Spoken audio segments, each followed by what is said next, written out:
Data, of course, is everything. How many F-150 trucks did Ford build this year? What is the patient's heart rate and blood pressure? Where can we find rice and curry at this time of night? The iPhone in your back pocket is filled with data and searching for more. How does that data get organized so you can find it when you need it? Machines do a lot of that work, but people working in collaboration with other people and other machines make the data-driven world go around. The modernization of data estate is one function that Microsoft Azure has been able to achieve efficiently, making organizational data management easier, faster, and delivering high performance. Azure Databricks is an important part of Azure Data Estate.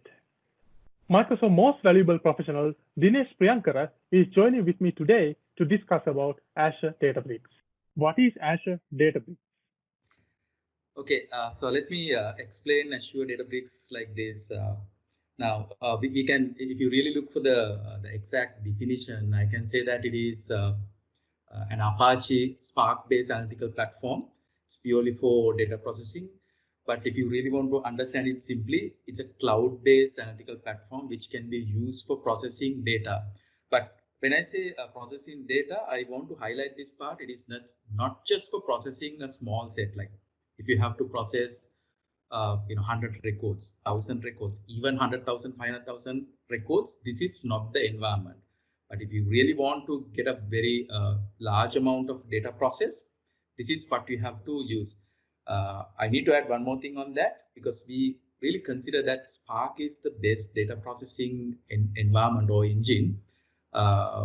If you really compare with the other data processing engine we have now.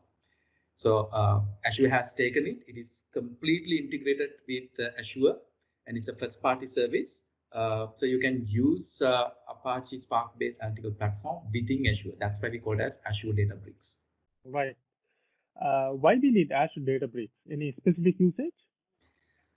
I can, okay, so let me share some of my experience. Like I've been designing data warehouse solution for last 15 years or 16 years.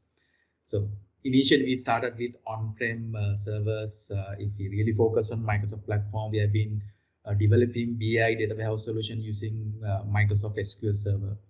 We didn't have much records because we were always working with data that is really comfortable for us. So we were able to handle the data processing part using traditional database management system. We were working with relational databases. We used TSQL and some other additional components that were available with SQL Server. But nowadays it is not something like that. You have to connect with all type of data, whether you are comfortable with or not. You have to work with all type of data.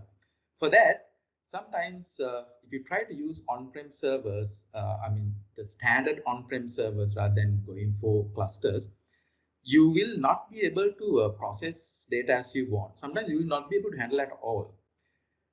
Considering that fact, if you have a distributed environment which can be used for first thing storing data in a distributed manner and get the data processed in a distributed manner, that's where you see the usage of Databricks.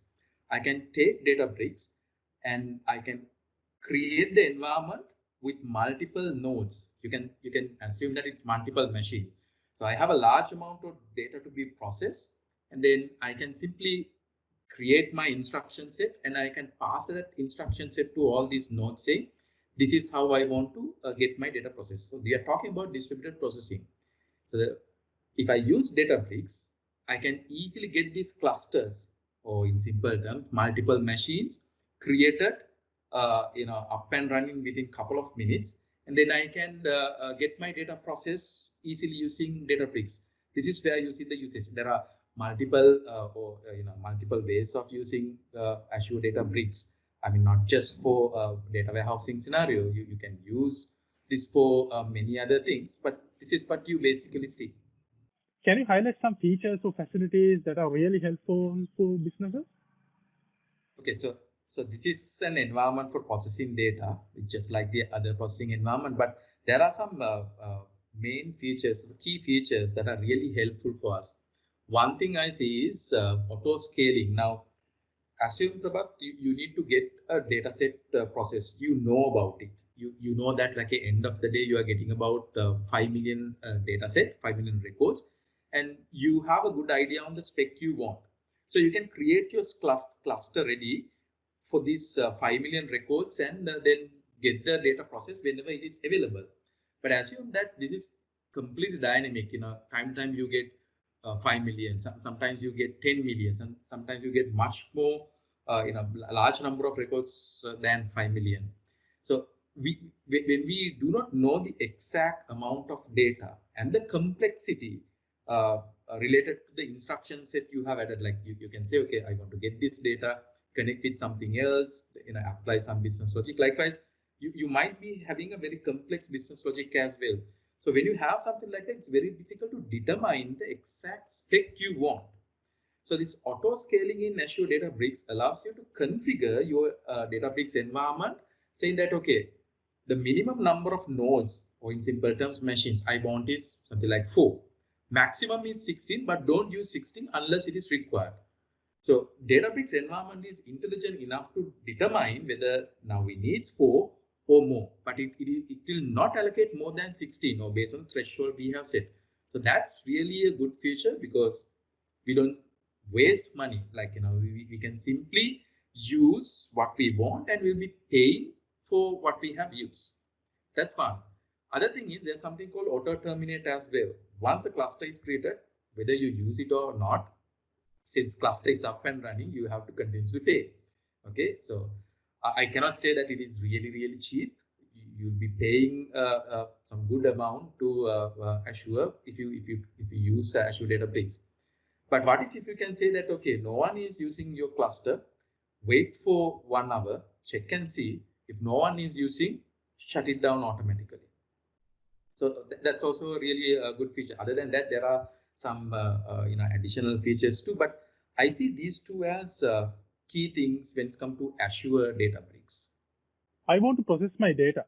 Do I have to use SQL or can I use any language I want to use or I like to use? So I'll answer that question in a different way. Now, I've been working with SQL platform for years, right? All of a sudden, everyone started talking about unstructured data, and all smart business users, they don't want to just stick into the standard data coming from relational database. They want to work with some other data sets as well. So being a DBA or database engineer or database administrator, I have to use some other technologies for doing some data processing. We didn't have something called Databricks initially. We have to go for, even we didn't have cloud environment, so we have to stick into on-prem, and we actually started with Hadoop. Now, unfortunately, Hadoop started with Java, right? So you have to write Java codes. I know how to write Java codes, but this is something we always experience. Like we have been writing codes with SQL. All of a sudden, we have to use some other language for processing data. So we were hit with that issue. But nowadays, you can see that database engineer or data engineer cannot just limit himself for SQL. You have to use some other languages for processing data. Good thing with Azure Databricks, if you want to continue with SQL, yes, you can. Okay, because this is something comes with Spark. You can code with SQL. You can do everything possible. There are some limitations, but you can do certain implementation with SQL. But if you like to do your data processing using some other language, something like Python, R, you can actually use those languages too. So it supports Scala, it supports R, it supports SQL, it supports Python. So you have multiple languages, and you can use the preferred one. So yes, the answer is yes and no. You can continue with SQL, but you might get hit with some limitation. In that case, you have to go for other languages. So in my case, I do coding with all 3 languages: SQL, Python, and Scala. Okay, Dinesh, would you be able to take us through a quick demonstration on Databricks? Right. Okay, so I'm going to share my screen. It will take some time for getting this cluster created and make sure it is up and running. So because of that, I have already created a cluster and it is up and running. But I'll show you the way of creating it, and I'll execute a small code and show you how we can actually use Databricks for processing data. Right. I'm going to share my screen now. Now I have already created a storage, which is data lake storage. Let me open my storage explorer. And if I expand one of the storage accounts, so this is what I'm going to use. I have a storage account called InSQL test storage. Inside that, I have one container called data. And this data container has a folder called native data. Inside it, I have multiple folders like call data and master data. Okay, I'll take you through some of the data sets that have been added to this folder. But this is my storage environment. Assume that I'm getting data sets every day or every hour into this storage. I want to get those data set processed and then push it to one of my destination. So my destination can be SQL Server database, SQL Server data warehouse, or some other destination, some other data store. Now, if the data set is really high, we might not be able to use standard on-prem servers for processing data. So the good, what we have to do is we have to use a cluster which supports multiple nodes for getting data processed in a distributed manner. So I'll show you the way of getting this data processed using distributed manner. And I'm going to use Azure Databricks. So how do you start with Azure Databricks? You have to go to your portal and look for Databricks. Now, if you have added it to your favorite section, you'll be seeing it. In my case, I have already added, so I can see it. But if you are looking for it, you can click on all services and search for Databricks. It should you should see it like this. So I can click on it and get the blade open. You can see I have two Databricks accounts, and I'll be using this one for the demonstration, but I'll show you the way of creating a new account. All you have to do is click on add and enter a few values. So this is what you have to do. You have to select your subscription and then the resource group. For example, I can select this and give a name for this. I can say my Azure Databricks and select the location. In our case, we have to select Southeast Asia. And the pricing tier, you have standard and premium. Now, how do we decide whether it should be standard or premium? You can say that if you want to go into sort of role-based execution, if you do not want security up to that level, you don't need to go for premium. You can simply go for standard. So standard is basically an environment where you can do all type of processing, but there are some limitations. You will not be able to connect it through, for example, AD accounts, and you will not be able to handle role-based security. But if you really want all of these things, you can go for premium. Okay, so you select one of these and then click on review and create. It will create your account. I'm not going to create it because I have already created it. So let me close this and open one of the accounts I have already created. So I'm going to open this.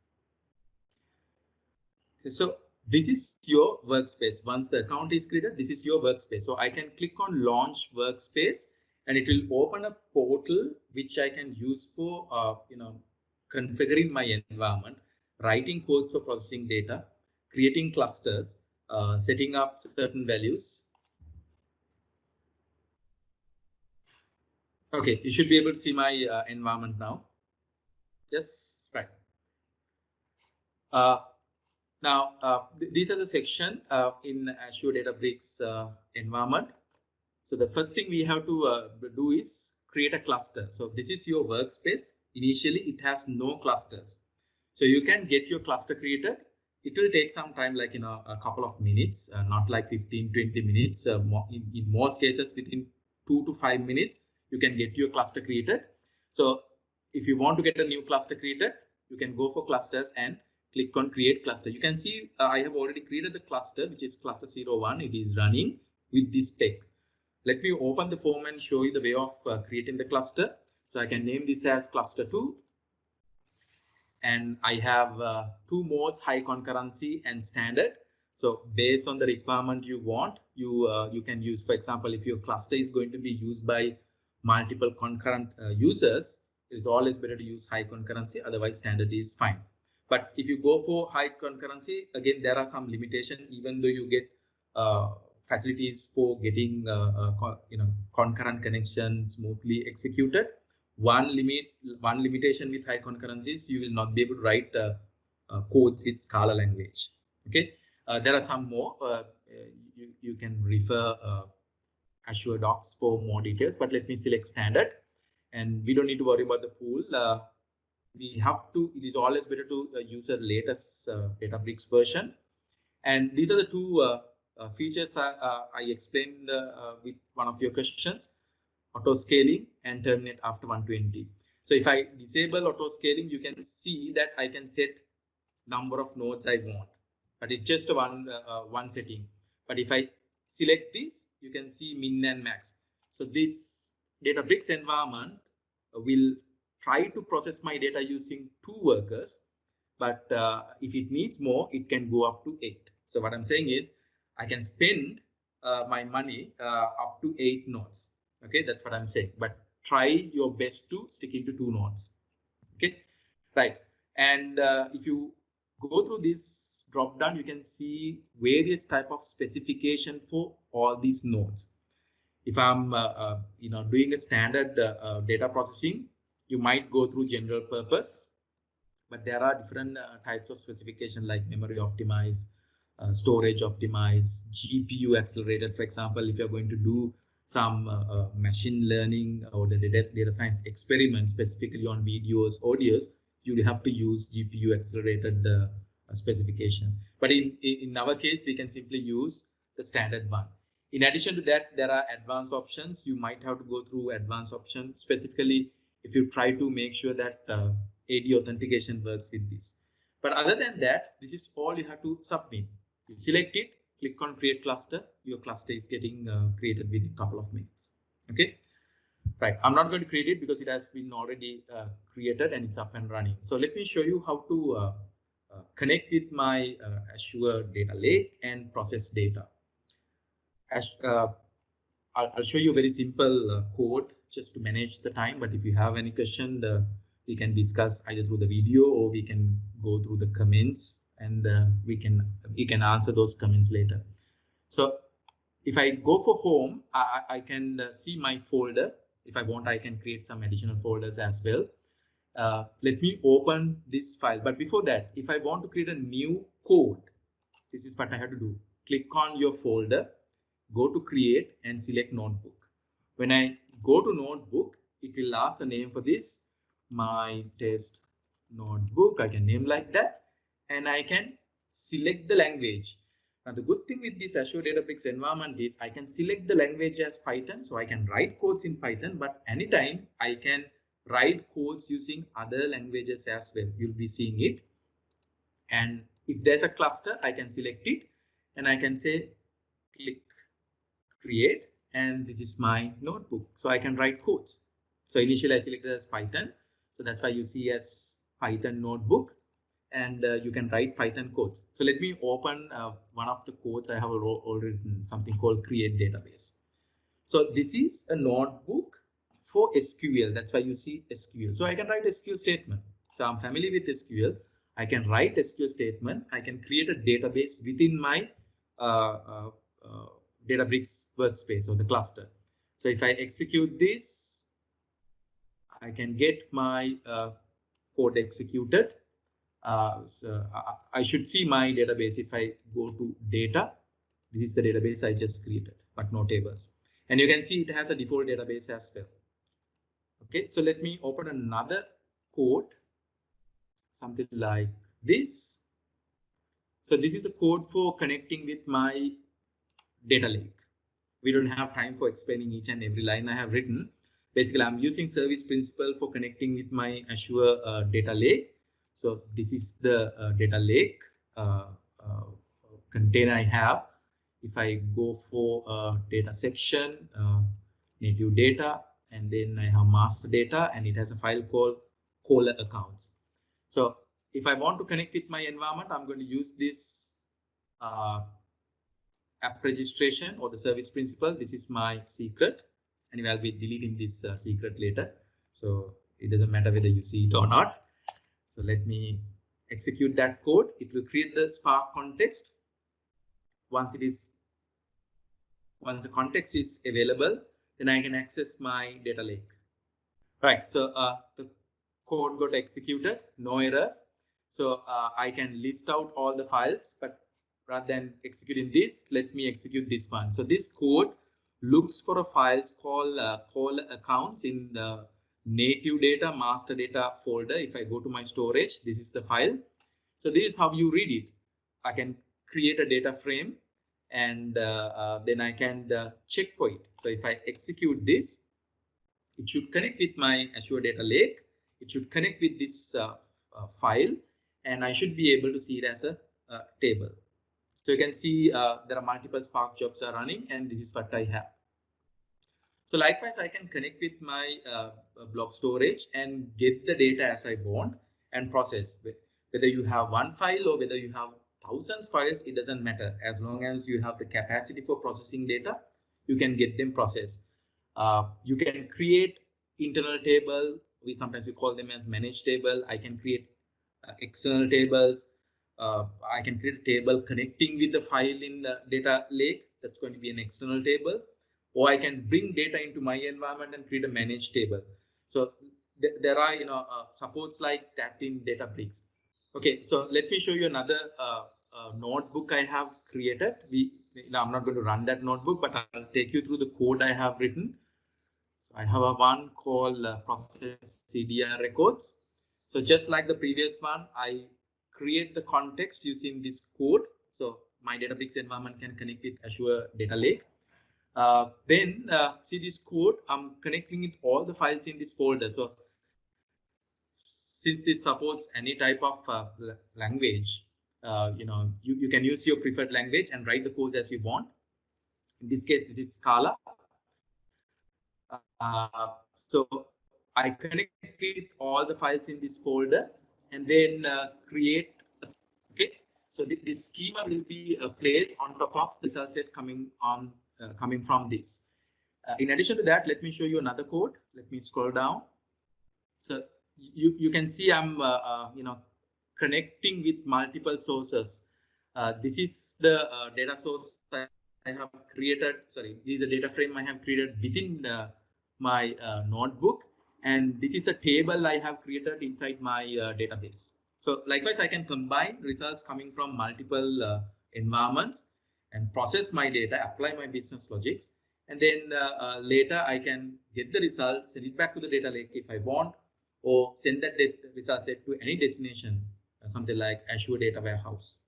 So it's a very quick demo, but we can discuss this more in detail with a very complex demonstration later. So I hope I gave you some sort of idea on the Databricks.